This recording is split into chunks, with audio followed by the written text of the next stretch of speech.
Ladies and gentlemen, boys and girls, welcome back to another Sporting160EN Podcast. This is podcast number 35.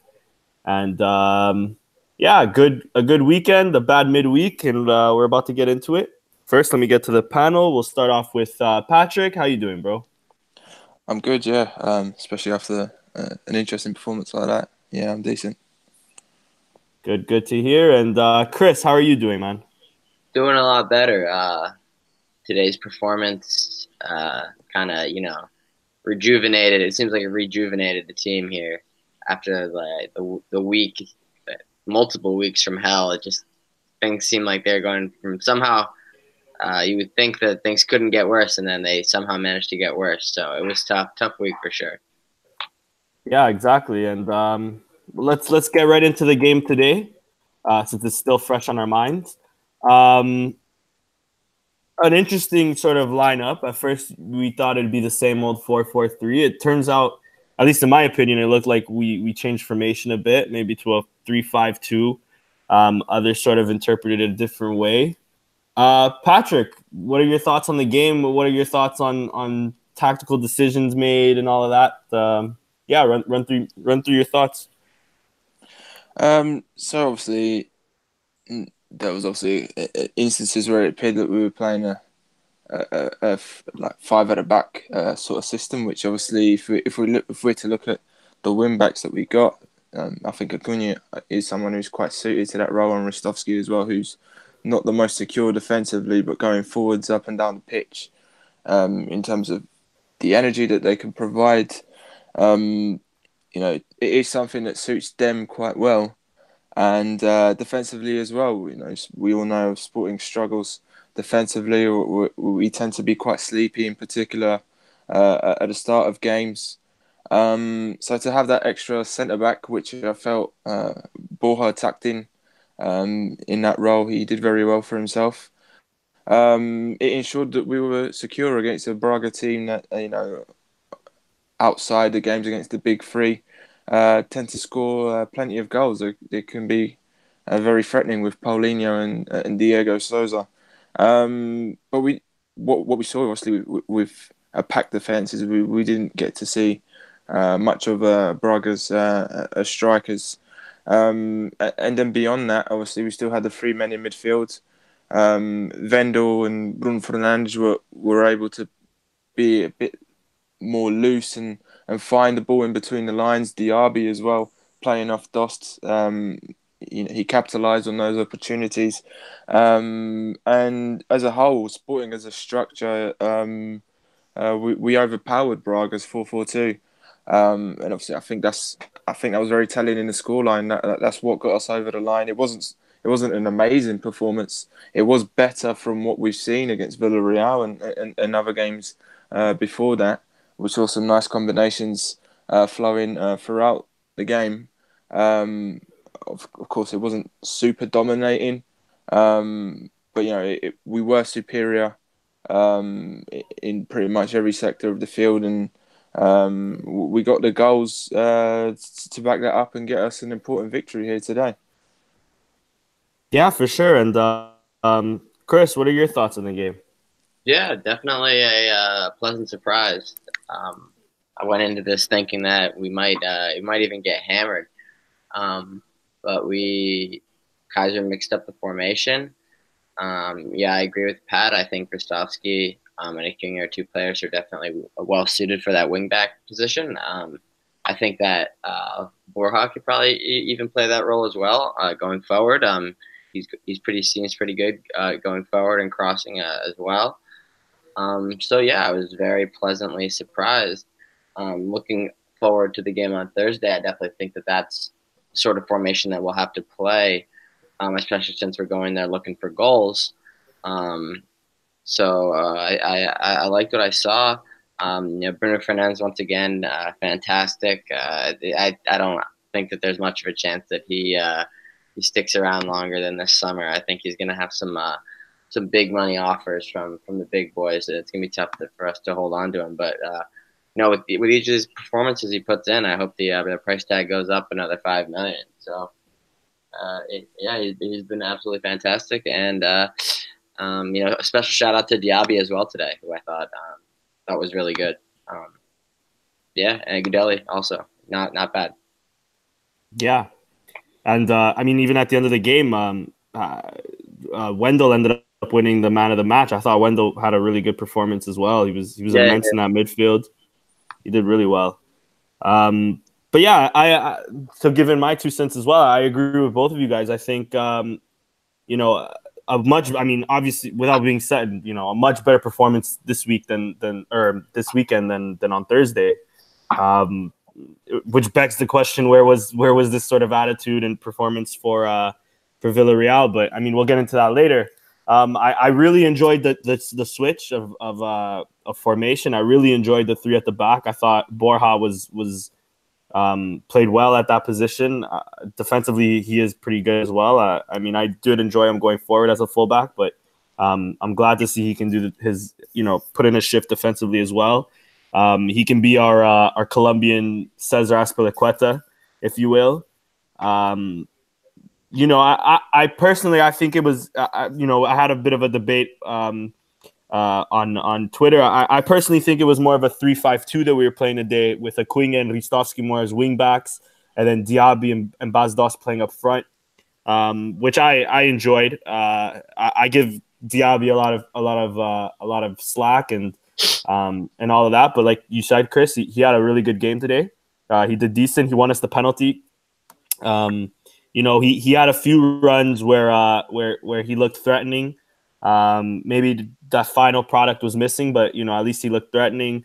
I thought Wendell was immense. I thought Bruno Fernandes again put the team on his back, especially early on. That's 3 games back to back scoring from a free kick, which was another exceptional free kick. So yeah, nothing really to talk about more than that.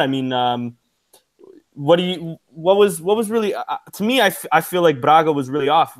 What do you think, Patrick? Was that down to them not being up to the races? Was that us tactically sort of shutting them out? What do you think on that aspect? Well, I think they'll probably say that they were a bit off. But sometimes when you are, I think there's still some work to be done. And Sporting did that on their 4-4-2. I think Sporting, I think they really, essentially, if you're playing a 4-4-2, you've only got 2 central midfielders. The others stay wide, the strikers stay forward. So it's a numbers game. Sporting had 3 men on 2, and as a lot of people say, sometimes the game's won in the engine room. I just saw too many times Sporting up against Braga in this game. It was a battle, and Sporting had the advantage because wherever you looked, it just felt like they had like superiority in terms of numbers on the field. We had 3 defenders against 2 strikers. We had 3 midfielders against 2 centre mids, and then once we won the ball or managed to break through Braga's structure, there was space for us to hit him on a counter with Diaby running at pace. So Braga were a bit off, and they were perhaps prepared to play a different kind of Sporting in a 4-3-3, which we've seen since Kaiser's arrived. So okay, you could say that they were a bit surprised by that, but even then, I still think Sporting had to give that little bit extra, which in that sense means we still had to put in a good performance, which we did. So it was a bit of a combination of both.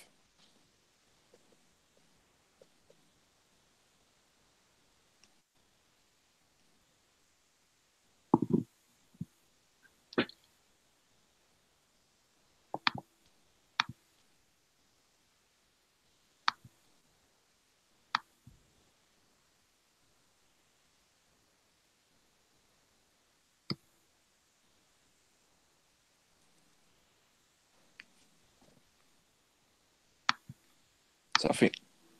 Can you still hear me? I think we've lost Danny. Oh, he's back.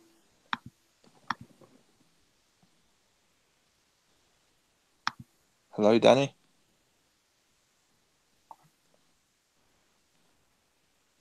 Danny.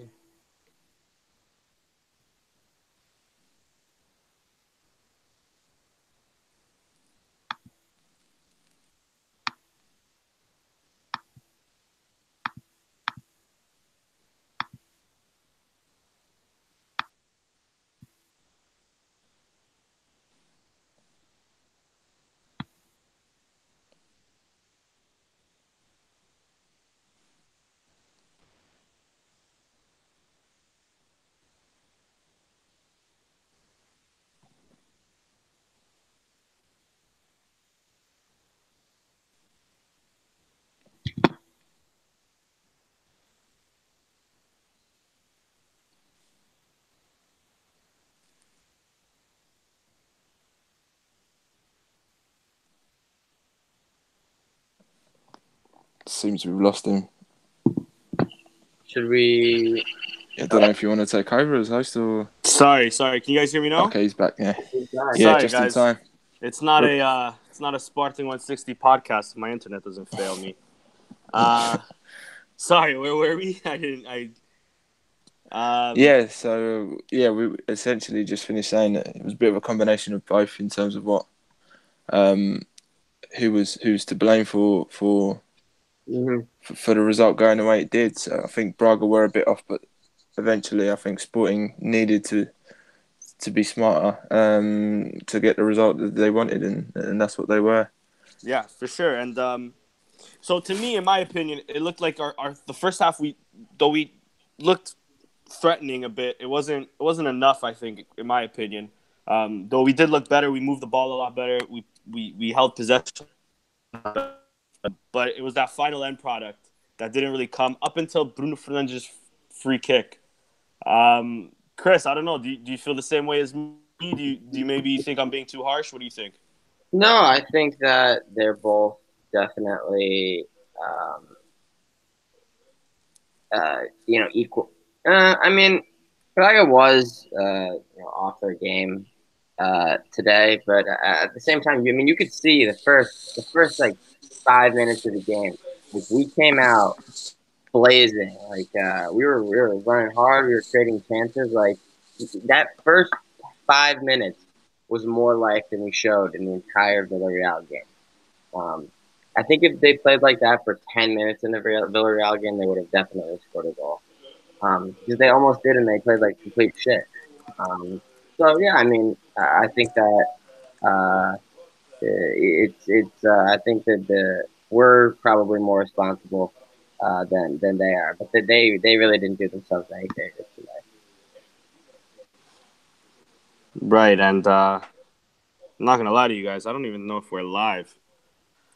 I think it says live at the top here. Okay, cool then. Cool. Oh yeah, it is. Okay, cool. Yeah, and then second half came. We played a lot better. In my opinion. I don't know. Maybe I guess we can go through the quick penalty decision. I think it was the correct call, but I'll ask both of you. Patrick, do you think it's one, the correct call if it was a penalty, and if if not, debate that. But or maybe do you think it was soft? There's like a typical saying in football, as we all know, like in England, that wouldn't. I'm already hearing some of that from rival fans. As are in England, would that penalty have been called, or do you think that was maybe a bit of a soft foul in the box on Braga's part? Right, it's probably, if in terms of the penalties that are given, I think that's probably one that falls into the softer category. But I still think it's a penalty, be it in Portugal or in England, that will be given, and beyond that in the Champions League and whatever the standard that we're all used to watching week in, week out. I think that was a penalty, and it can definitely be given in England. I think sometimes people say, "Oh, that wouldn't be given in England," but sometimes it would. There's penalties in England that aren't even penalties, and they're given. So I get it. Football is a lot tougher in England, but even that doesn't really exist anymore. I think the Premier League's become a lot more globalised with the players coming in, and I think the referees are leaning a little bit more to the continental way. Obviously, the game still has a different kind of flow, in terms of the little fouls that are done in the middle. But penalty is a serious decision that requires a big judgment, and I think I could definitely see that sort of penalty being given in the Premier League every single week for sure. So it's something that I would say, yeah, clear penalty for me, and a good start for us in that second half. Yeah, for sure. And Chris, how about you? Thoughts on the penalty? I think it's definitely a penalty. I think he's arguably getting fouled by both of the guys.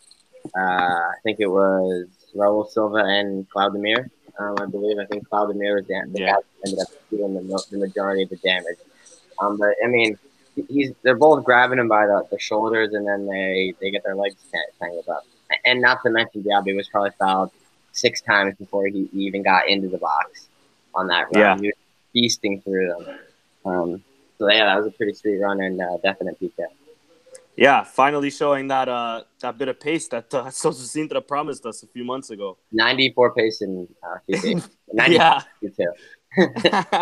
Exactly. And okay, Bas Dost goes and slots it in, and then later on makes it the 3-0. I'm not gonna lie, I was a bit nervous for him shooting that penalty, especially given his form lately. But I mean, I guess it gave him confidence.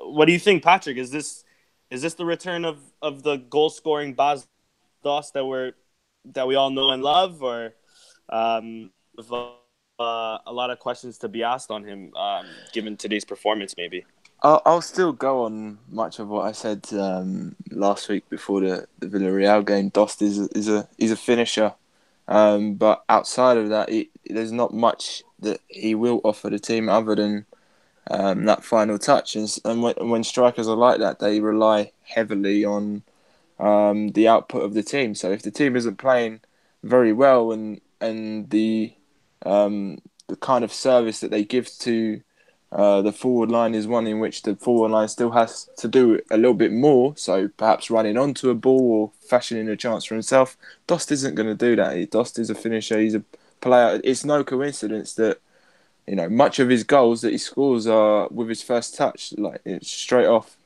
So he's someone that you have to sort of realise, he's a lanky striker with little pace. We have to put it on a plate for him. He's a technical player and all that, but you still have to feed him appropriately. And if the team isn't playing well and doesn't have the conditions to create those sorts of chances, you're not going to get a lot out of him. So I wouldn't attribute this bad form that apparently he's going through. I wouldn't attribute that solely to him. It's just the moment that the team's living.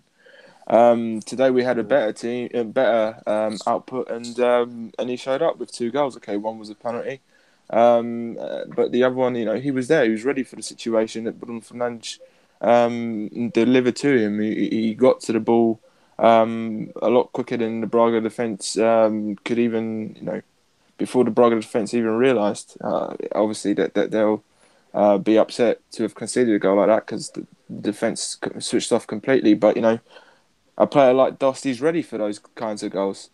And that's all dependent on how well the team's structured and how well it's feeling. Today we felt well when he scored 2 goals. Yeah, I couldn't agree more. And Chris, I'll ask you the same question, Chris. Is this the return of the Bas Dost we know and love? Yeah. Like Pat said, he relies heavily on the service of others, and not completely not irrelevant, but yeah, I mean, Luis Felipe, he's gotten some chances, not many, more than say Gerald, for instance, or Doumbia, because he's gotten several cameo appearances, usually about 15 minutes, and today I think it was about the same, maybe less. But I mean, I haven't been super impressed with him recently either. So I mean, I certainly hope Bas Dost is back in his normal production capacity because we really need it. Montero is now gone, so there really isn't a whole lot of other options. So I mean, even if he's not in good form, we just kind of hope that he can sort of play himself out of the funk that he's in, which I think 2 goals today will definitely give him a big boost morale-wise. Yeah, for sure. And I mean, more towards the end of the game, because with Sporting, it can never go just completely right, and something has to go wrong. We seen Wendell limping off the field, and towards the end of the game, or at the end of the game, I should say, when we were clapping off the fans, you noticed Wendell visibly in pain, like visibly limping. How much of a miss, or if any, do you think Wendell will be for this midfield? Whether we keep three at the back or even go back to the 4-4-3. Patrick, I'll start with you. What do you think? Well, obviously it's a big miss because as you just saw today, the performance that he played, I think he's a player who's very important for how Sporting perform, because he's not only a player who's decent technically, but he takes adequate risks in the middle of the park. He carries the ball well. So when he's on his game, he can definitely share the workloads in terms of creativity that Bruno Fernandes often carries. There are ways that Sporting could work around it. Obviously, we've got Chico Geraldo on the bench. We've got Miguel Luis. Dumbia could come in and Gudeli could move further up the field. Or we could go with, if we're to stick with this three at the back formation that allows Acuna and Ristovski to bomb up with greater security. We could, of course, keep two men in the middle of the park and bring in Rafinha to play off someone like Bastos alongside Diaby. So there are ways to work around it, in which I still think the team can look quite good. But ultimately, hopefully, nothing that Vendel has picked up today is too serious. Obviously, he looked invisible pain. But all we can hope for is that he's all right, because I think when you evaluate all our options, Vendel for sure is someone who has come on leaps and bounds since, in terms of his reputation and values of the squad. He's come on leaps and bounds since Kaiser arrived, and he's someone who I think you definitely want fit. So hopefully he's okay. Yeah, for sure, I agree. And yeah, Chris, same question. Will he be a huge miss, or do you think a guy like Patrick mentioned, Miguel Luis, Gerald, maybe even looking deeper into the academy like Paj, or really it's only Paj now that's there, can really step in and fill the void need be. You know what I mean? Mm-hmm. Yeah, I definitely think he'd be a miss. He's been playing well recently. Really since Kaiser got here, he got a chance, and he's only had a couple performances in there that have been not so great. But overall, I've been happy with him, and I think that he's finally hitting some of the potential that was hoped that he would be able to hit. Even last year. So I'm happy for him. He does seem to take a lot of knocks in midfield. He always seems to get his legs kicked out or whatever. Yeah. More than the average player, I feel like. For some reason, they're always kicking him. So I think he would be a miss. But like you mentioned, there are some solutions. You could push Gudeli up and put Doumbia in there. You could go Miguel Luis. You could obviously do Gerald and Fernandes, which I've been wanting to see personally, because I think that'd be interesting to see them play together. But yeah, I'm not sure what the severity of it is, but we do have a game in 4 days, so even if it's not that serious, you could easily just miss one game or so. So I think that they might have to figure out a solution. He played Miguel Luis in the last Europa League game on last Thursday, and he's played him in the Europa League before. So if I was just going to go based off of what Kaiser's done in the past, I think he'd probably stick Miguel Luis in there. So that's what I probably think he would do. Although it would be interesting to see Doumbia get the start, or Geraldo get the start. But I don't know if he would risk it that much in a must-win game on Thursday.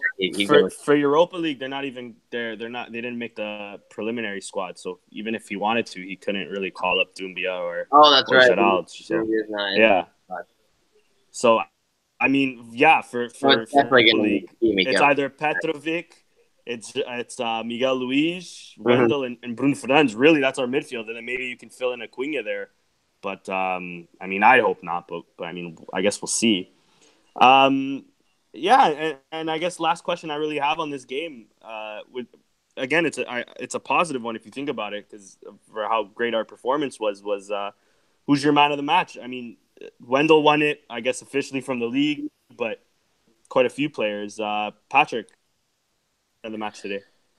Um, it's tricky, because obviously, as you say, Vendor was very good. And equally, Bruno Fernandes was very good and got himself a goal and an assist. But I also think that Diaby was very good. I know he didn't. I know he didn't finish off Yeah. much of what he got on the end of, but it was that constant popping up between the lines. Those sorts of situations. That's where I think Sporting won the game. And just like Vendel and Bruno Fernandes, Diaby offered the same thing, only further up the field, and that helped tire Braga out and psychologically affect them as well. So I don't know. I can't choose, but I'd like to throw Diaby's name into the debate with this one. Although I know obviously Vendel and definitely Bruno Fernandes in terms of the score were more decisive, but I think Diaby obviously winning that penalty as well. He played an important part today for Sporting, and he's someone who gets a lot of stick from the fan base at times, especially when things go wrong, being an expensive signing and all that.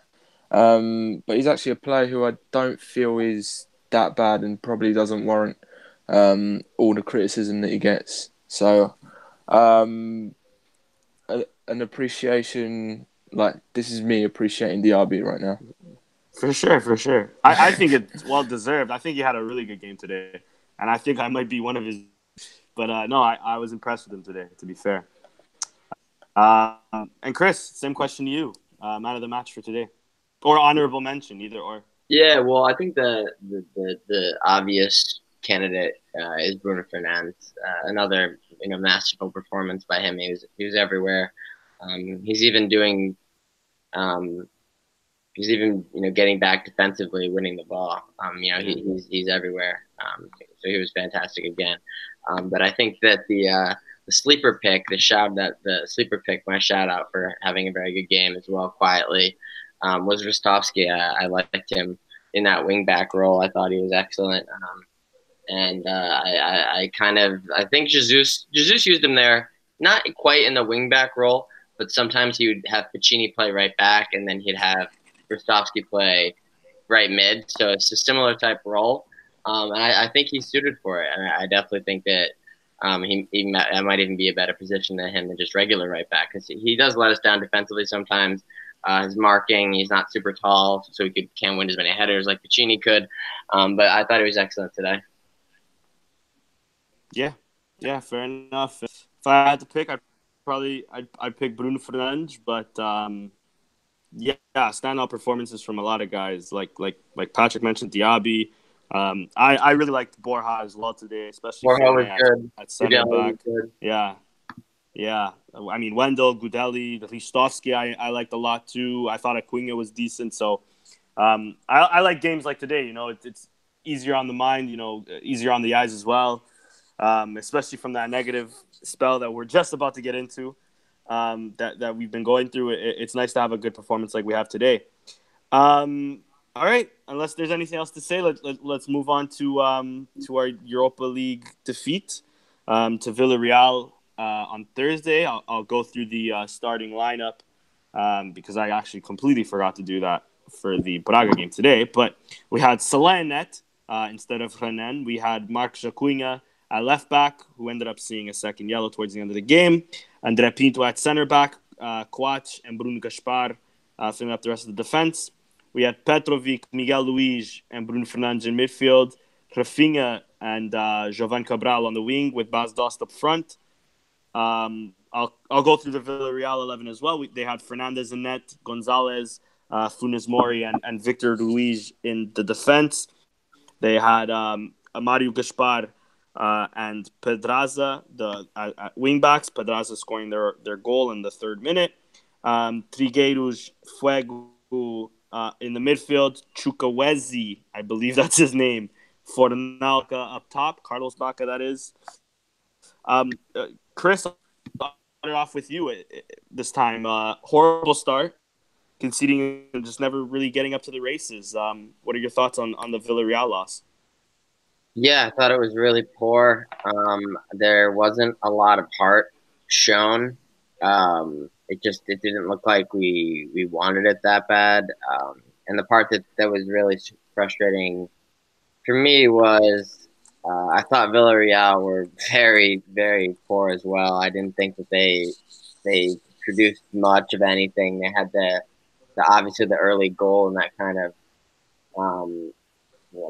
set them up comfortably to just kind of sit back. They had a couple of chances off the break, but they weren't really creating much. And I really thought, I mean, if we played like we played today, we would have I think we would have dismantled them. I really wasn't that impressed. Obviously, they got a big result this weekend, so we might have got their confidence back for them. So now it might be interesting to see what happens on Thursday, because now we seemingly coming off with good results as well. But yeah, I mean, I just was bitterly disappointed. I think that it was the type of performance that gets coaches fired. The people on Twitter were ruthless. It was kind of like a tipping point, because getting knocked out of the Europa League would have seemingly, made the season kind of, it would have left everything on the Taça de Portugal game in April. Because we would have been out of the league. Taça League is over. We won that, and then this would have been our only other chance to make a run. And playing a team that we realistically should be beating, especially when you consider some of the other teams that we could have drawn, not being a seeded team. So it was disappointing. I think Coates and Bruno Fernandes were really the only ones that were even running. Rafinha was all right as well, but yeah, I mean, there wasn't too many positives to take away from this game, and it was really tough night on Thursday. Yeah, for sure. And Patrick, how about you? What are your thoughts?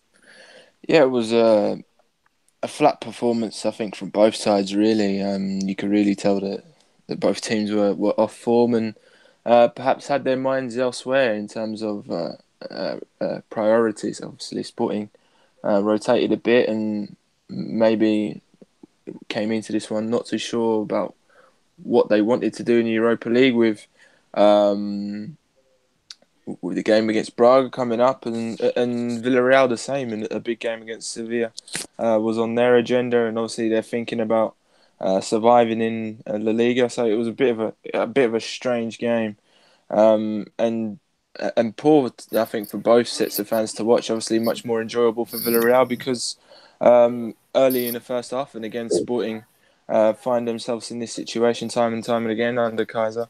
Those first 15-20 minutes, we really do look a bit sleepy defensively, and we suffered from it. I think Chukwueze, who's a very interesting player that Villarreal have on the wing, he broke away quite dangerously, found the space on the right flank, half space sort of thing, and then put in a decent ball. Obviously, there was a bit of a fortune on Villarreal's side, because I think he took like one or two deflections on its way to Pedraza at the back post, who finished quite well. But that was really all Villarreal had to offer as far as the game went.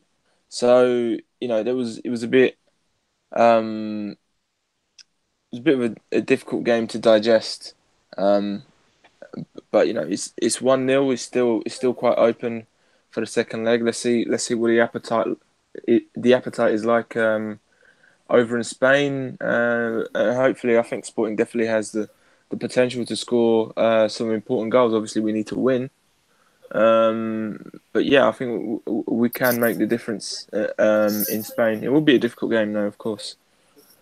Yeah, I mean, like Patrick mentioned, they're also coming off of a big win at home, 3-0 to Sevilla. I guess some can say the Braga of Spain, if you will. I mean, at least Sevilla wins stuff, but I mean, that's not much from a Sporting fan anyways. But anyways, yeah, I agree. The same sentiments. We weren't at the races at all. It wasn't even like Villarreal really shut us down or anything like that. I mean, for sure they had some chances after scoring their first, which that like you said, that what's his name, Chuwazi or whatever his name is, really left for dead Acuna on that left wing. With his pace and power, he's not much like in my opinion, at least from the little I've seen of him, he's nothing super exceptional. But that he's definitely, any player with pace and power will definitely threaten a fullback, especially like Acuna that likes to push up. I thought Kouaч did a lot this game. I thought, to be honest, the only thing that really comes to my mind from this game is that one play where Kouaч sort of takes it himself, goes all the way to the wing, and I don't know if it was a shot or a cross, but he forces the goalie to make a save to get us the corner. I thought he was really one of the few players really pushing us forward. Him and probably Bruno Fernandes, but even Bruno didn't have his best game in a Sporting shirt. I have some questions to ask on Kaiser's decision on the starting 11. He decides to stick with so many players week in, week out against Benfica, Braga. We even had that game against Setúbal where he basically didn't really rotate the team. And then come Europa League, we have André Pinto at center back. We had I don't know if Ristovski was suspended or injured. I don't know the story behind that, but no, he actually got subbed in. So why he started Bruno Gaspar.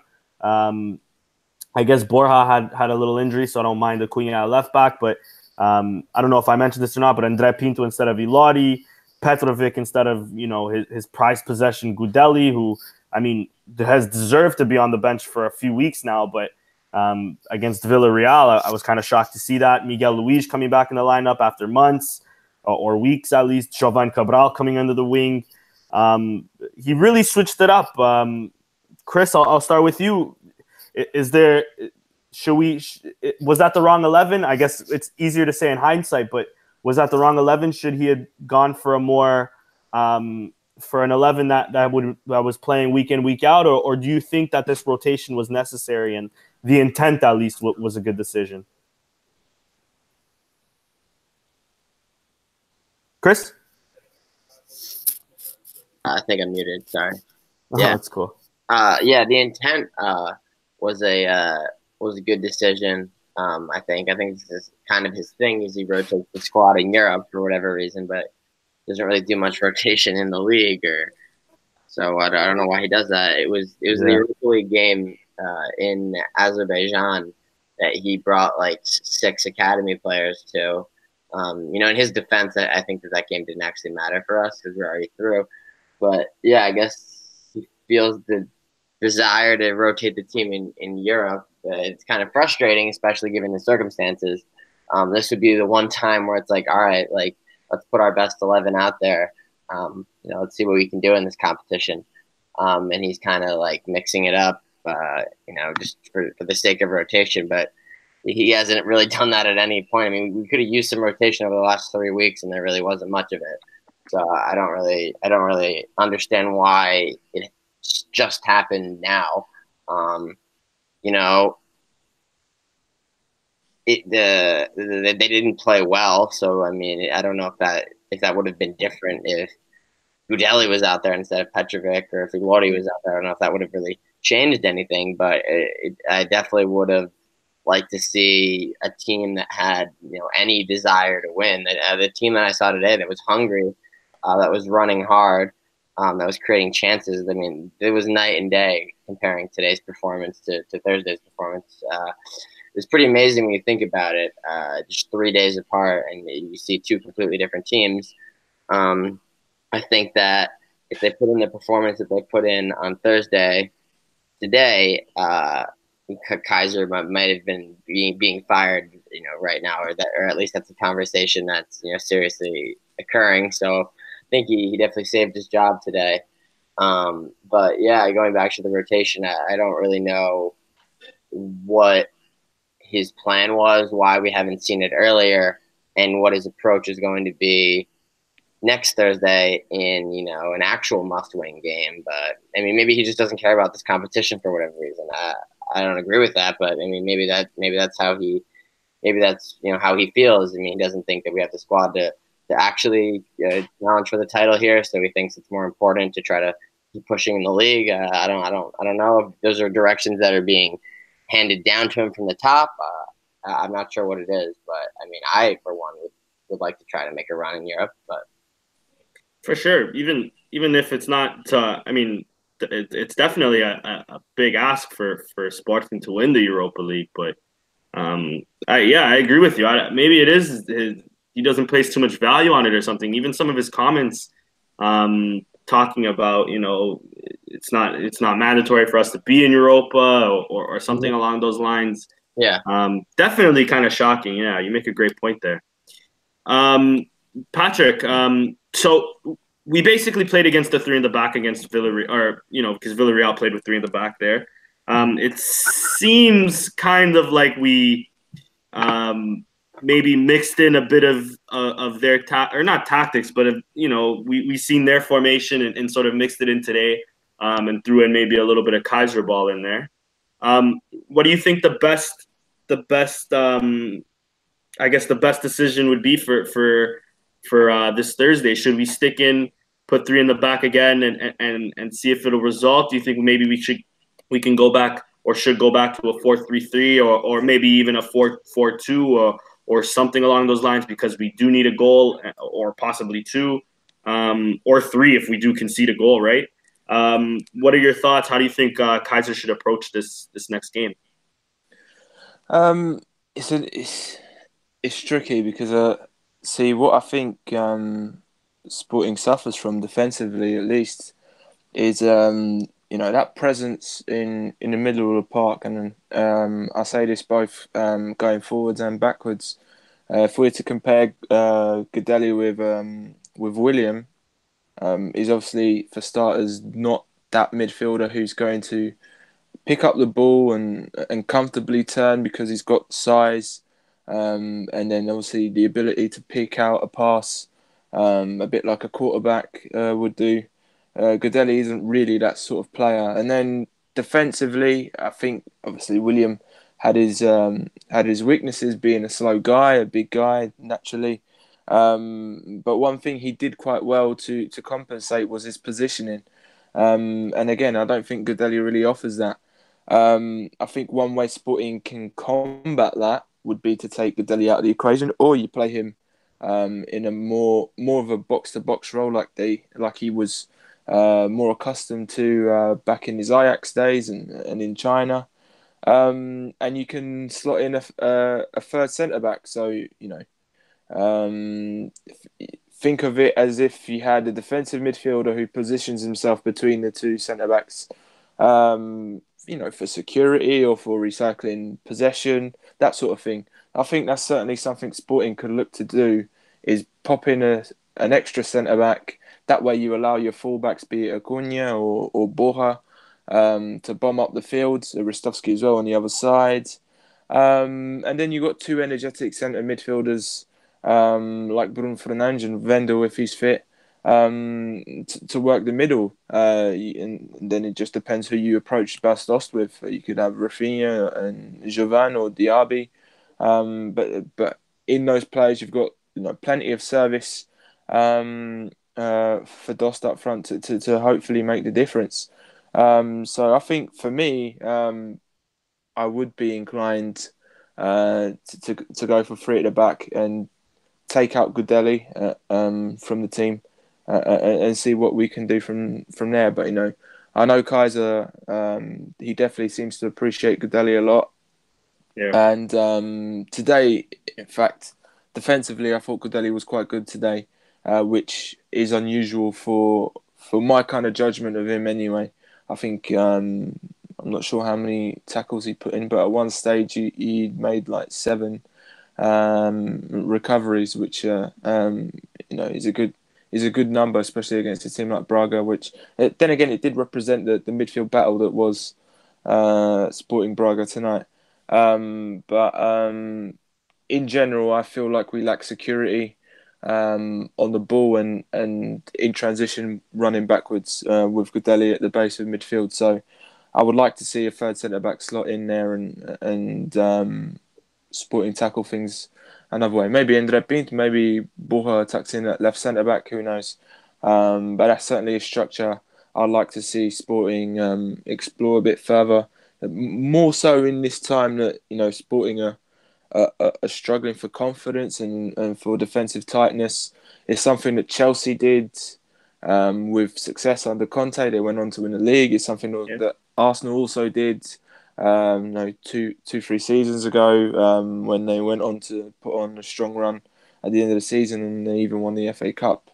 Out of it, maybe Kaiser can find that sort of security and push Sporting forwards, because sometimes as long as you get the structure right and the organisation, it doesn't really matter whether this current Sporting team is better or worse than it was last year. As long as you've got a group of good players, which they are all good players, be it better or worse, they are all good players, and they're all working in unison and they're all well structured. As long as you have that in place, then a team can do anything. So that's just what Sporting's got to look for. And perhaps the answer is in this formation that Kaiser put out today. I'm not sure whether it was just a quick patch up to play Braga or whether it will turn into a permanent thing. But hopefully we'll find out, and hopefully it has all the answers for us going forwards. Yeah, for sure. And you actually make a great point, because it could very well have just been three at the back to play or to combat, Braga's two pretty good strikers, in Paulinho and Diego Souza. But I'm hoping at least that after today's performance, Kaiser can maybe take it into consideration that maybe three in the back is the way to go. Like you mentioned, Godelli isn't really a six. He's more of a box to box, and I personally agree with you. Having that third defender there will definitely help out Godelli like it did today. Great points. Sorry, go ahead. There's obviously that thing. I don't know if any of you guys have noticed, but a lot of the times, even when we were just playing four at the back, you can see the frustration in some of those players, particularly Coates or Matia, where they just pick up the ball and they start running because they're seeing, right, I've got no one to play the ball to, and we're Sporting, the result isn't favourable, we're 0-0 or 1-0 down or something. We need to try something to get the ball up the field. And you just see Coates or Matia running up the field and trying to get somewhere. I reckon, obviously, with three centre-backs, there's a lot more security for a guy like Matia or Coates to do that, or to even involve themselves a little bit more in the construction as ball-playing defenders. So I think even in that aspect, I think it suits us a lot more. So hopefully we'll be able to see some more of that under Kaiser. Hopefully that's a route he's willing to take. Yeah, agreed. And Chris, I'll give you the same question, and I'll even throw in an extra one. Should we keep the three in the back formation? And two, is Salen our Europa League keeper, or do you think for this all important game against Villarreal we should put in Renan in net? Yeah, I mean, as far as the formation goes, I liked it. We've been shit with the old system for weeks now. I don't think there's much to lose by trying it out or continuing it. It was successful today, very successful. But it's very possible that it could have just been for one game. But at the same time, pretty much his job was on the line. He knew he had to do something. So I don't think he would have done that with his job on the line if he trusted the old system that he had that wasn't working that much. So I wouldn't be shocked if we see it again on Thursday. And then as far as the keeper goes, I mean, it seems like Salan's the cup keeper because he played against Benfica, correct? in the cup. Yeah.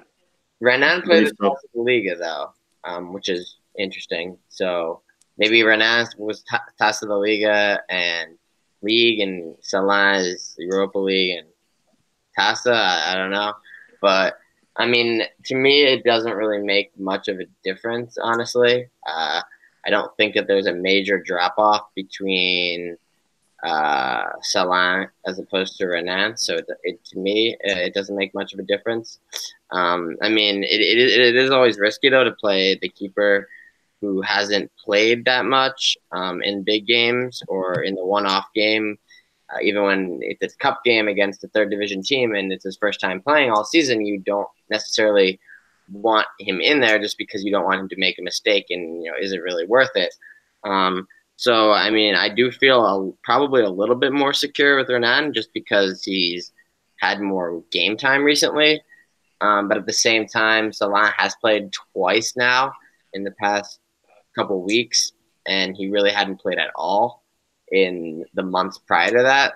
So he is more, I guess, in game shape than he has been at other points in the season, but he's obviously still not seeing as much match time regularly as Renan is. So it'll be interesting to see what happens. If it's Salah in net on Thursday, I think he must be playing all the Europa League games regardless, and we should expect to continue to see him should we advance. Yeah, agreed. And I guess the final points, we'll go a bit more to just two really main turning points of the Villarreal game. First, I guess we can analyze the goal a bit more. Patrick, I'll throw it off to you. I mean, it's without a doubt, what's his name? Chukwueze, definitely, left Acuna for dead. So of course we can, most of the blame at least has to go to Acuna. But what do you think also from the rest of the defenders? Did they also let us down a bit? Could maybe if Salah done more, Coates closed down space better, or even Bruno Gaspar? Take us through that first goal. What went wrong for Sporting there? Well, I think the main thing was simply ensuring that Chukwueze didn't have the space to really break into, because he's that kind of player who, once he gets on the ball, he's very direct and tricky, and he's able to destabilize many defenses. He's someone I've kept my eye on this season. He's had a good breakout season for Villarreal despite their issues. So he's clearly one of their danger men. So he's those type of plays you really can't give that much space, because if he has that in front of him, much like Diaba did today for Sporting, he will explode onto the scene and cause damage. But I think once he's already on the ball, I don't think there was much the defence could do. The ball that he plays in takes 2 or 3 deflections. It was just unlucky really at that stage, and obviously Pedraza comes up at the back post. It falls exactly where he wants it to be, and all he's got to do is get it on target and find a way in.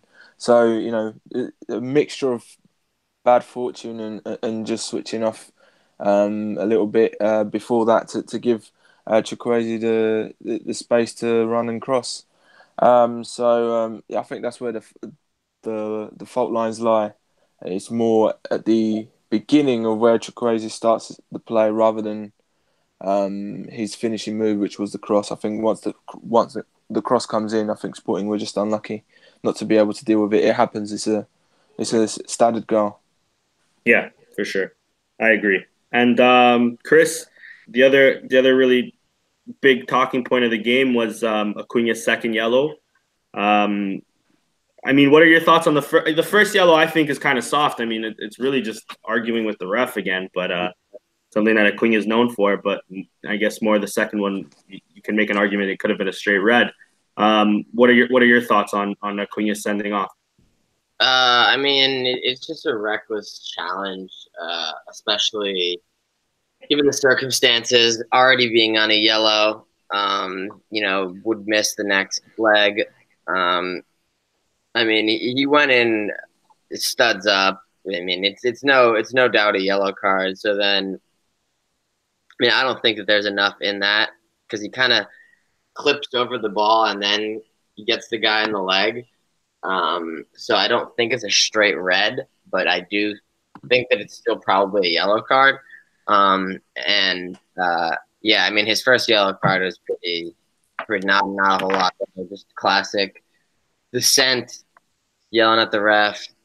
Got us. I mean, it's just stupid yellow. I think Acuna and Bruno Fernandes combined have gotten more of those this season than I think I've ever seen in my entire life.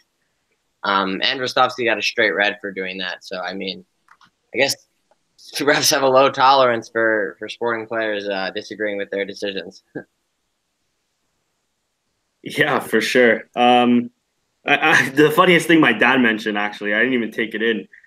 He was saying that we should have known that against a French referee, like Portuguese teams have to be like on their best behavior, and he'd throw us a yellow for anything. And I mean, if you've seen some of the calls, I mean, maybe my dad, he might be a conspiracy theorist, but I mean, maybe he has a point. I mean, Villarreal were pretty, tackling pretty heavy just as much as we were, and they wouldn't. The only yellow they really seen was the color of their shirts. But yeah, with all that being said, with Noah Cunha, for sure, Noah Cunha next or on Thursday, I should say, against Villarreal in Spain, and possibly no Wendell. Patrick, score predictions. Well, what do you think the final score will be? I could see this game turning out to be quite a good one, actually. Yeah.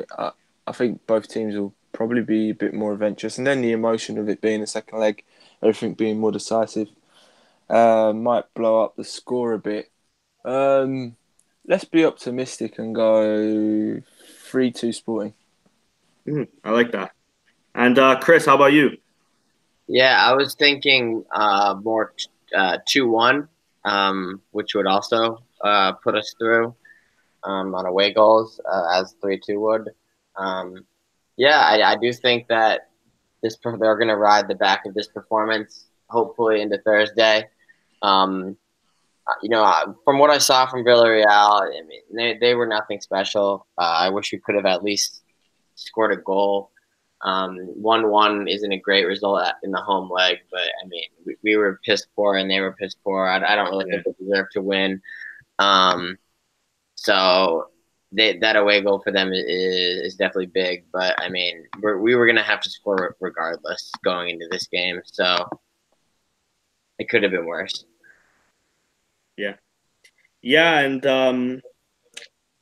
I'll be a bit optimistic. I'll say a 2-0 win.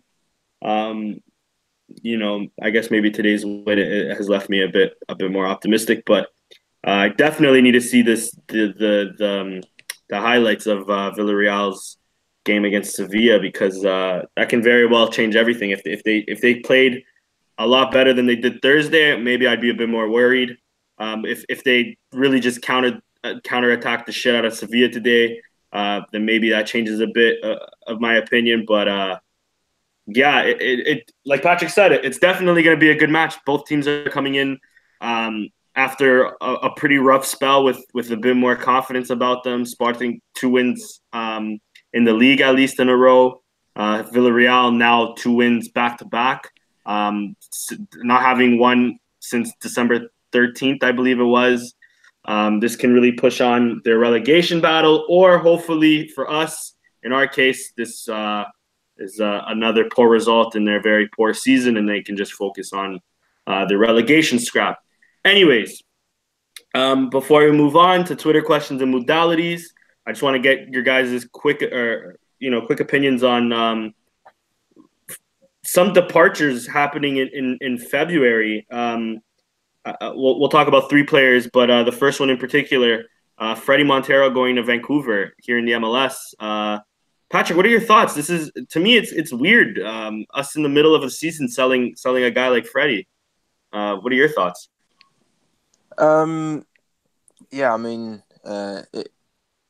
it's potentially quite weird. I think it's quite sad because obviously, if we're to remember, I know we don't want to, but if we're to remember the days of Bozado, and Sporting's team. I think, especially when Dost was out, Montero was one of the few bright sparks of our season.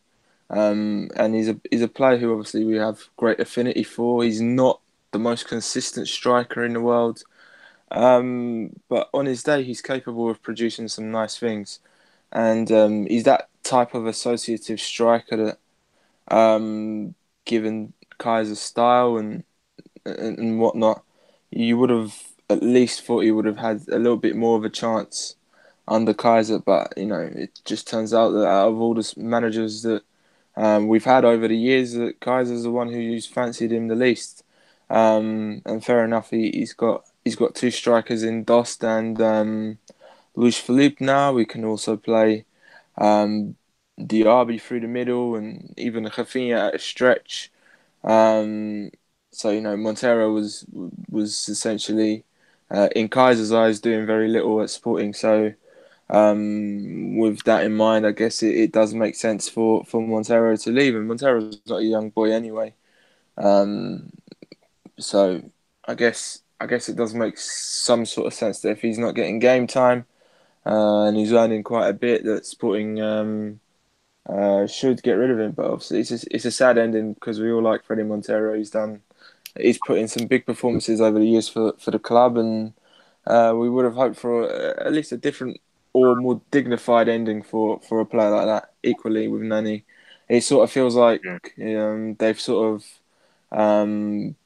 been locked out or just taken through the back door a bit, which is not. I don't know. It's just very. It's not really romantic or worthy of the sort of stature that they have for the club. So it's a bit sad, but I guess in parts you do understand why he left, because he was out of favour. Yeah, fair enough. And Chris, same question. Yeah, definitely kind of weird timing. I guess we're still waiting on some details on Nani's contract, or if he was sold or if he rescinded as well. But yeah, Freddie, they let him go, and he went back to Vancouver, where it's kind of he's a Seattle legend, but he's also a Vancouver legend. Freddie's one of the all-time great MLS strikers, so it's interesting to see him go back again for now a third different stint in the league. Definitely can contribute there this season. Yeah, I mean, it is a bit disappointing, the timing, though, why we couldn't wait until the summer. The MLS season still would be only a couple months in, because they start in March. So in June, say, I mean, they still could have taken him. We don't really have any other options outside of Luis Felipe as an alternative to Bas Dost, who hasn't really caught my eye or demonstrated anything crazy in the past couple games that he's had cameo appearances. So it would have been maybe interesting to see if Montero had something different to offer as an alternative when Bas Dost comes off. But we no longer have that option, obviously. So I guess our third striker is, maybe Diaby in an emergency situation. But it is disappointing to kind of lose that depth because, even before we bought Felipe, the complaints were, we only have two strikers, we only have Dost and Montero, that's all we have. And then we got Felipe, and then we instantly let Montero go. So we're back into the same situation again of only having two strikers. Yeah. And I think that's the biggest frustration to me too, is the fact that we're in February, we're maybe not so much in the league, but at least we can still, especially after today, we're still in the fight for third place for a Europa League spot. We're still in the fight in Taça Portugal, which will guarantee us into the Europa League group stages at least. We're still in the Europa League itself. Obviously unlikely, but who knows? Anything can happen really. So to see him gone, and then obviously we're going to talk now about Nani gone, who I thought, though maybe he might have hit a bit of a slump, he was probably one of our better players this season that wasn't named Bruno Fernandes or Bas Dost. I thought Nani played really well this season, and to ship them off, both of them, like Patrick said, like you said, Chris, with the stature that they've given us, with important goals that they scored for us and big performances and all of that, to ship them off, not even at the end of the season, but in February, and not even let us give them a proper goodbye, a proper sending off, it's shocking. Patrick, I'll ask the same question, but this time about Nani. Rumor is, I mean, he was apparently spotted yesterday in Orlando City Airport. He's, I guess, hours away, or that's what they say at least, of signing for Orlando in the MLS. What are your thoughts on a guy like Nani leaving the squad? Yeah, so from a personal perspective for him, I think it's an interesting move, and I think it's certainly the type of move that at his age, even back in the summer, I think it was something that Nani should have been looking at. But Sporting took it upon themselves to go for a player like that, who in return has done quite well. But he is a player who, if we're to say Sporting doesn't have the financial capability, if we're in the financial difficulties, and a player like Nani is taking up his portion of the wage bill, when you got the likes of Mateus Pereira, Rafinha, Jovan, other youngsters in and around the squad, Acuna as well. I think the fault here lies with the likes of Sousa Sintra and the Comissão de Gestão, as they call it in Portugal. They brought Nani in when perhaps financially it was a little bit irresponsible to do so. And what the Sporting board now has decided to do is, before things get way worse than what they can be, is that they've wrapped up Nani in the same in the same box as Freddie Montero, which of course it sucks a bit. I said in the last pod that given his age, given his wages, and the players that we have in and around the squad, I think Sporting could quite happily take the risk of moving Nani on, even if he's had a very good season. Not very good, but good season so far for Sporting. I think Sporting could do that quite comfortably.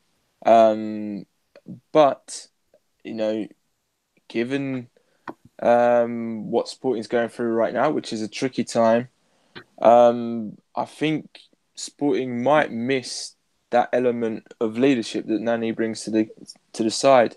And throughout these months, I think he's been very important. You can see the character that he carries. He's really put the love of Sporting above everything else, and he's been a true fighter for Sporting out there through the good and bad times this season. It is just because we won against Braga or whatever. It doesn't mean that all our problems have gone away. I still think Sporting need those sorts of characters to really drag them through this tough period that we're going through. So to lose, your chief essentially, he was your club captain, to lose Nani just like that is a bit baffling to me. I've always defended the plan that we carry someone like Nani towards the end of the season, because he still has importance to us. As you saw, like, Kaiser played in pretty much every single game, so it's not even comparable to a situation where you got like Freddie Montero, for example, who hasn't played since God knows when, since December or November or what have you. Nani was in the starting 11 pretty much every single game, so it's bizarre that from one moment to another he goes like that, especially given his importance in the dressing room. So I'm just confused really as to how he's left now rather than at the end of the season. I think had he left at the end of the season, it would have been a much more natural change. You can expect that. He's an old player. He earns a lot of money. He's got other projects that he could attend to. But in the middle of the season. The January transfer window is just shut. Sporting can't really manoeuvre around that. To see that sort of happen all of a sudden is a bit bizarre. But there are other positives that we can take from it. Perhaps we'll see more of Jovan and whatnot in the side, and that's all Sporting have got to look forward to from that situation, really. Yeah, I think you hit the nail on the head on that. Chris, the last departure I'll ask you is Max Acuna, who looked all but set to leave, and now it looks more and more likely that he's going to stay. What are your thoughts on Acuna staying? Good for us, bad for us? Confusing, as we did buy another left back, and now I know Acuna can play winger, but we technically have another 3 left backs at the club. What are your thoughts on Acuna staying? Yeah, it's definitely a little bit confusing because, like you said, the purchase of Borja would have made it seem as if Acuna, or that was Acuna's replacement. But now it seems like that deal is dying and Acuna's staying, likely to have a pay raise as well. I'm guessing in a reworked contract is what will end up happening. Yeah, but it is kind of talking out of both sides of your mouth if you're saying, Nani's salary is too expensive, we can't pay him, but we can afford to pass up, 20 million in an Acuna transfer, and then in turn we'll raise his salary. So what is it? Do we need the money and we're in trouble, or we don't need the money? I mean, don't get me wrong. I don't think that Nani's $4 million contract was a bargain by any sort, but it is interesting to see that they are cutting salary there, but they're increasing it in other areas and turning down the potential to make 18 to 20 million on a player in a position that you theoretically spent $3 million buying his replacement this window. So it just, I don't even know if they know fully what's going on. Yeah, well said. And all right, we'll move on to Twitter questions before modalities and calling it an episode. Let me just pull that up. We actually had 15 comments today, so thank you to everybody that's been interacting with us on Twitter and all of that. Really appreciate it. So the first question comes in from Casa de Paiva at mpaiva7 on Twitter. Without Bruno Fernandes today, could you see Sporting winning this match tonight, given the performance of others? Should we play with 3 at the back as opposed to 4? I guess we answered the second question. But Patrick, I'll ask you the first. Without Bruno Fernandes, would we have won today? And I mean, in the larger picture, as everybody's been mentioning, is Sporting Bruno Fernandes plus 10 other men?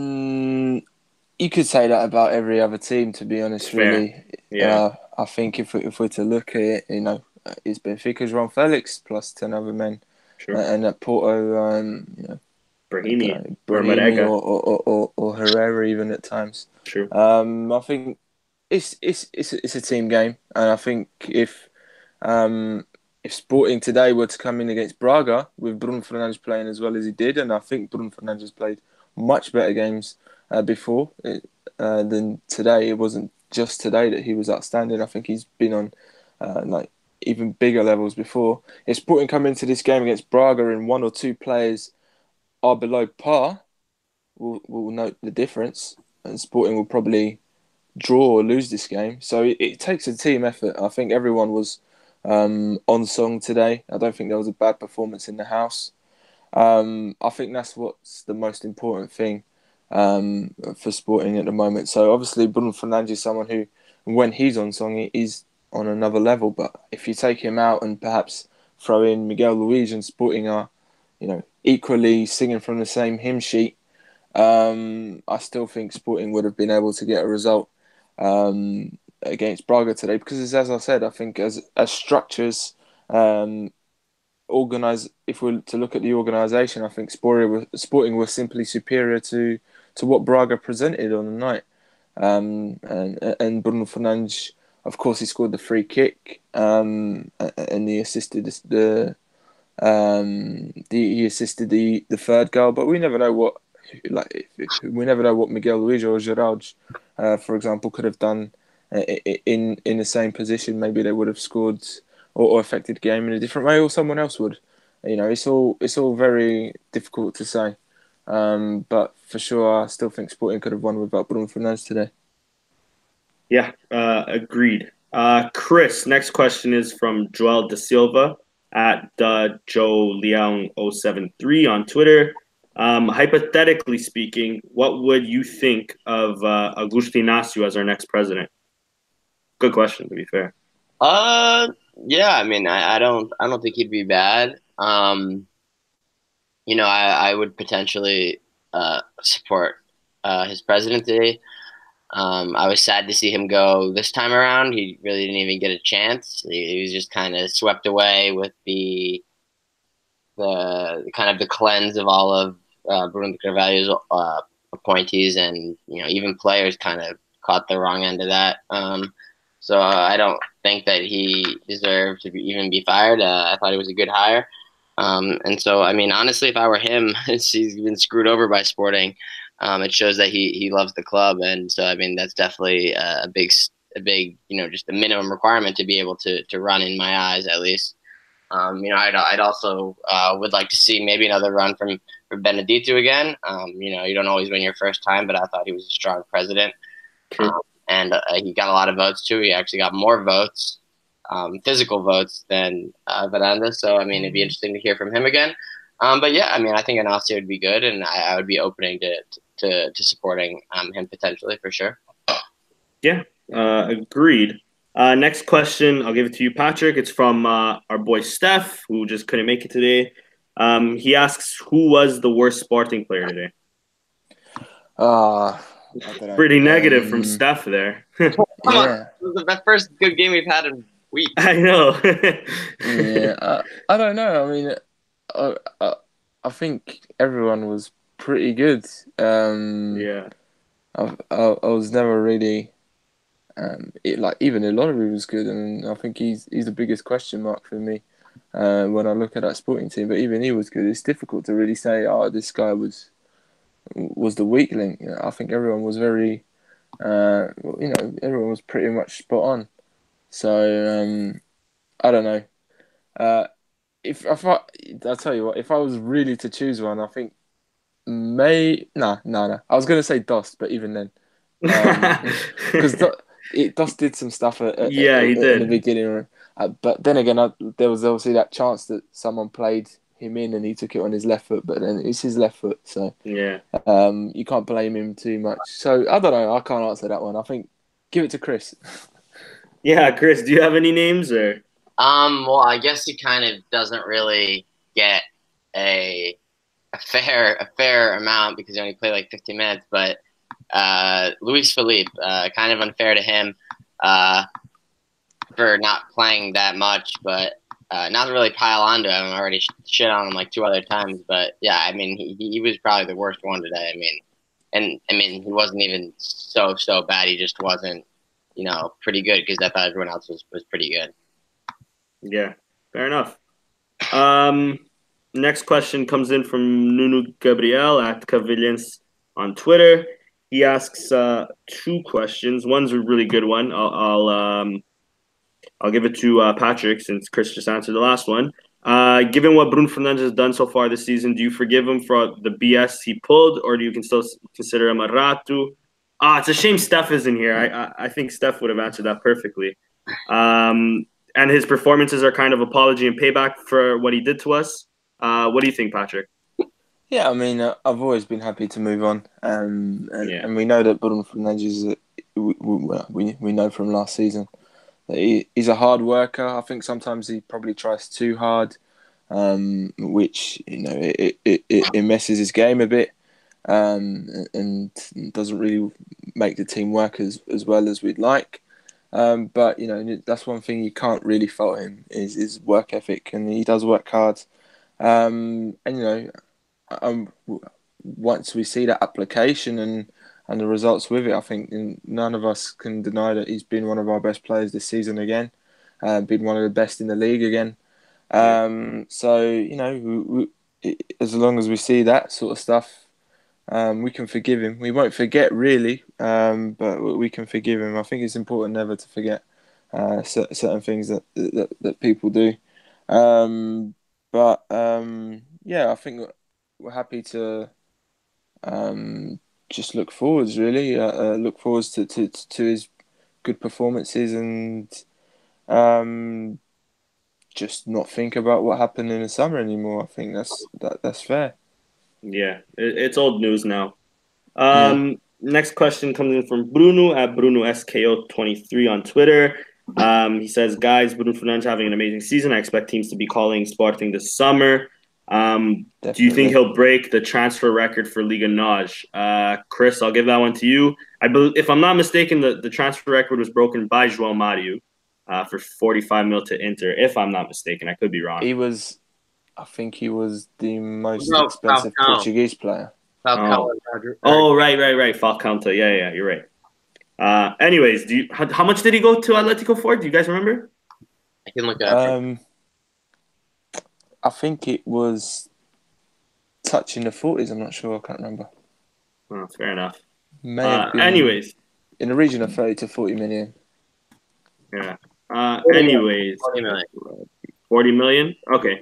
Do you think Bruno Fernandes can go for something like 50, 60 million? Chris, what do you think? Yeah, I mean, I'd be disappointed if he didn't. Yeah. I definitely think he is worth that. So I'd be very, very disappointed to see him go for under 40 for sure. I think he easily is worth in the 60 to 70 range. If we're being realistic, especially when you see what teams like the teams that he'll likely be drawing attention from, what they spend on other players, and the market value just being inflated massively recently. So I definitely think that it's also pretty funny that João Felix is being rumored for $120 million deals, but Bruno Fernandes is nowhere to be found in that conversation. But he's been one of the best midfielders in all of Europe, and he's proved it for more than like half a season, And no one's talking about him being sold for his actual release clause in his contract, which is I think $100 million. So yeah, I mean, let's start the asking price. I think start negotiations at $100 million, and we'll work our way down. Yeah. I'd agree with you. Sorry for cutting in there. And last question, I'll ask both of you. It comes in from Kevin. We did have a few more questions, but one, we answered it throughout the podcast, and two, we're a little pressed for time. But the last question, all things taken into consideration, is Kaiser the right man to take Sporting forward? And that's from Kevin at Kev1 and Arouge6 on Twitter. Of course, we can't forget the criticisms we had over the last few weeks. And of course, everything seems better when we win a game. But Patrick, I'll start off with you. Is Kaiser the right guy to take us forward? I don't know whether he's the right man, but what I will say is that in terms of the ideologies that we've seen him lay out, more so in his first 7 to 10 games at Sporting, I think that's certainly the right way. And whether Kaiser is the final picture or part of the final picture, I still see him as someone who, like, for now, I'm content with giving Kaiser a go. I know a lot of people were saying if he loses today that he should be sacked. I wasn't one of them. I think we should really get behind him still and see where he takes us for the coming months and maybe even the rest of the season, and then we make our judgment, because it has been a bit of a tricky and turbulent season. I know we've got good players, but sometimes even with the best players, if we look at Monaco right now, they're full of great players, and obviously they have their injury problems as well. But look at where they are in the table; they're down the bottom. So the psychology does count, and I'm not referring to psychology as in what happened over the summer with the training academy thing. It's just a general sense of belief that I'm here at Sporting and Sporting's not performing I don't believe we're going to get the result in the next game. And that's how players think sometimes. You go a goal down and all of a sudden your shoulders drop. And I see a lot of that happening at Sporting, and not just at Sporting, at other clubs as well that aren't doing so well. It's something that is tricky to handle. But let's see if Kaiser can get us out of it, get us out of the situation. Today was a start with a 3-0 win against Braga. There's lots of positives to take from that victory and hopefully build upon it. So let's go with Kaiser for the time being. Yeah, and Chris, give me your 2 cents. Yeah, it's definitely tough to say. I mean, he wasn't. They were in a bit of a slump. They performed horribly midweek. They won, what is it, 2 out of their last 6 games or something like that. So I mean, it has been disappointing, but at the same time, I don't really think one performance like this is enough to completely change the conversation. It doesn't erase anything that happened, and his poor performances didn't erase the good ones he had at the beginning. So I think you have to kind of look at it all, kind of aggregate all of it. So I mean, it'll be interesting to see how things continue going forward. Even if he turns it around this season, and we do get 3rd place, we do make it to the the quarterfinals of the Europa League. There's still a conversation to be had at the end of the season, I think, regardless of what happens, because I think even our best case scenarios this season aren't necessarily where we want to be anyways, because I don't know about you guys, but I'm definitely sick of 3rd place, or even 4th place. So I do think that there's a decision to be made anyways, but I think that finishing strong will definitely help his case as opposed to kind of limping towards the finish line. So it remains to be seen, and I don't really have an official position as of right now. I was leaning more towards come on, this is bullshit. But he did kind of buy himself a little bit more time with the performance today, like when they needed it most, because 10 points, if they would have lost today, they would have been done. Oh yeah, 10 points to 3rd is horrible. I mean, when I extend my support to Kaiser, I do mean, of course, that we us as fans and as people trying to envisage the future of the club, we need to see some form of progression. If we're not seeing that within the next 3, 4, 5 games of Kaiser's, then okay, that's when you can really ask the question. Let's go. Let's end this now. But I would say that I think we can all say that perhaps Kaiser does have it in him, because we have seen some great football under him, more so when he arrived. I think he has some things that he needs to figure out. Maybe other managers have caught on to his style of football a bit, so he needs to vary it in a different way, find a different recipe to play his style. Is 3 at the back now, or 5 at the back? Who knows? But to support Kaiser, is still very much reliant on us as fans seeing something and seeing Sporting beginning to go places again. So we do need to see some form of football, some form of progression in the way that Sporting are playing. And that's why I say today is a start. Let's see where we go with the game against Villarreal and the next week in the league on Monday night. So it's just a case of time. Yeah, well said, guys. Really well said. And now we just move on to the modalities as we come towards the end of the show. I don't have a whole list of the modalidades, so I apologize to all of you guys. But the more important news was that Sporting is guaranteed first place in our European group in Hockey de Patins as of yesterday. And then, of course, yesterday with one big win in futsal, 6-1 win against Benfica. a really good response from the futsal team. They showed really a lot of heart. So congratulations, boys. And then a tough loss against a really strong Braga team in the female game in the Taça de Portugal, which now has Braga facing Benfica in the final.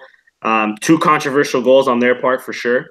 One clearly off. I mean, both of them really clearly offside. But you know, at the end of the day, there is no VAR in the female game, which is a shame. I think the lady athletes deserve just as much respect as the men do. But okay, I guess it's the world we live in.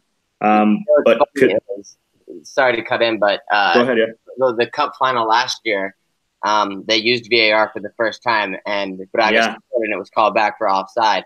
So it's funny, Braga seems to always score offside goals against us no matter what. Yeah. The one time that they used VAR, they were actually able to catch it. Yeah. Really, really close call. So one of the two was really close, and then the other one was. I believe the second goal, she was like the whole meter in front. Yeah. That's unacceptable. Yeah, exactly. But I mean, commiserations. I mean, Braga has a really good team this year. To be fair, they're in first in the league. They strengthened really well in the summer. So I mean, credit to them. But yeah, those decisions are unacceptable, really. Especially that second goal is really bad. But yeah, that's really all we have of modalities today. Next podcast we'll do the usual where we have a whole list. I just couldn't prepare it this week. And yeah, guys, we already went through the Villarreal predictions, so that's it. That's a wrap, guys. Anything you'd like? You guys have anything pressing left to say, or? No. Good show, guys. Yeah, agreed. Great show. Thank you, everybody, for being on the chat. It was really lively in the beginning. It sort of died off, but you know, that happens. And then, of course, on Twitter, guys, thank you very much for interacting with us. Keep it up. Thank you very much. And yeah, guys, that's our show. Viva Sporting.